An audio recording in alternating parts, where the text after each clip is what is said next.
Morning lads, welcome back to This Week in F1, and this week F1 was at Suzuka for the Japanese Grand Prix. Now, being the Japanese Grand Prix, it meant another early start to my day, as Liberty Media haven't actually been in contact with me about changing the schedule to fit my needs, which, in my opinion, is a huge load of bollocks. Now, my reward for taping my eyes open through Friday and Saturday was a Logie Bear crash and an incredibly dull qualifying. And let's be real, it's not the first time I've been disappointed by something that came early. What do you mean by that? So Red Bull finished the race Red Bull start the race 1-2 with no wins just behind them as the lights went out and we got underway. But almost immediately we stopped as Daniel Ricciardo failed to follow mirror signal maneuver and turned right into Albon going into turn 3. I'm heavily depressed. Now, while it is probably just a racing incident, I still feel Ricciardo should be doing a lot better. A lot of people are saying, but he had Stroll to worry about, so he wasn't looking in his other mirror. Really? What kind of bullshit excuse is that? It's the first couple turns of lap 1. There are cars all around you. You can't just turn without looking. You're supposed to be one of the 20 most elite drivers in the world. Huh? Okay, one of the 18 most elite drivers in the world. But still, for me, that is on Ricciardo.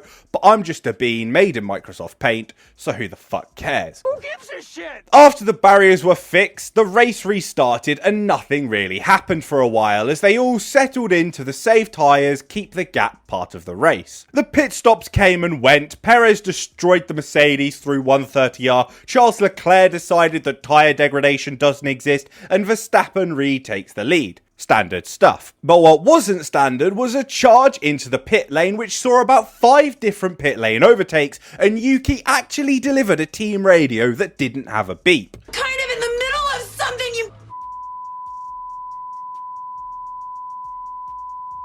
Then Leclerc had a moment at Degner 2 with his 24-lap-old mediums finally giving up, forcing him into the pits after one of the best stints you're going to see this season. Nothing, just an incident. Lap 42 saw Sargent lock up at the same corner, just about managing to keep himself out of the barrier and saving James Vowles from a full-blown meltdown in the debrief. Morning.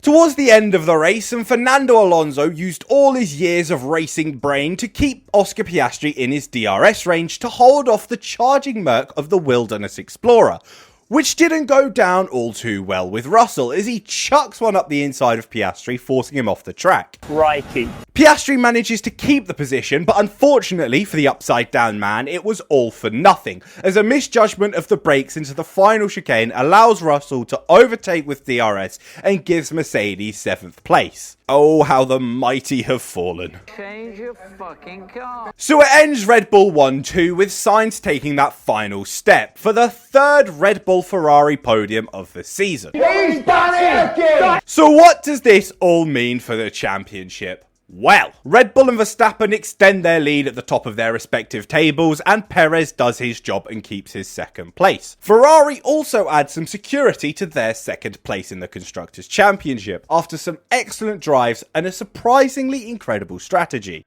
6 plus 1 equals 1 because that's the result they carry forwards. Which means I could end up in final C, which C becomes before A.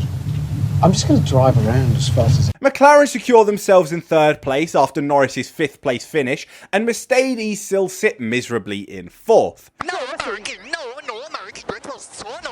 And it was a triumphant return home for F1's resident dwarf, as he scores a very strong point after performing some incredible overtakes through the S's, so well done if you predicted him P10. Now before we get onto the news, I want to introduce a new section to This Week in F1, Twitter Moron of the Week.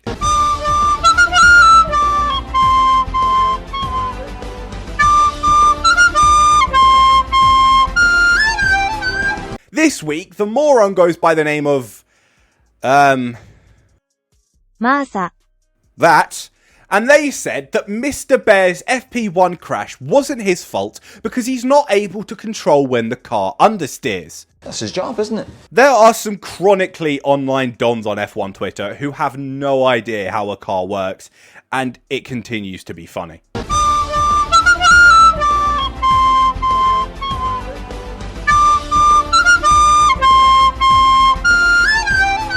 Now on to the news, and it's been a slow week in motorsport news, but the big headline is that Liberty Media have acquired MotoGP. Now I've got to be honest, I don't really watch it because 4 wheels are just better than 2, but if F1 is anything to go by, then it's about to get a whole lot worse. Oh dear, we are in trouble. And finally, Sebastian Vettel is rumoured to race in the upcoming 24 Hours of Le Mans. And I mean, if F1 Jesus can win it, so can he, in a bit.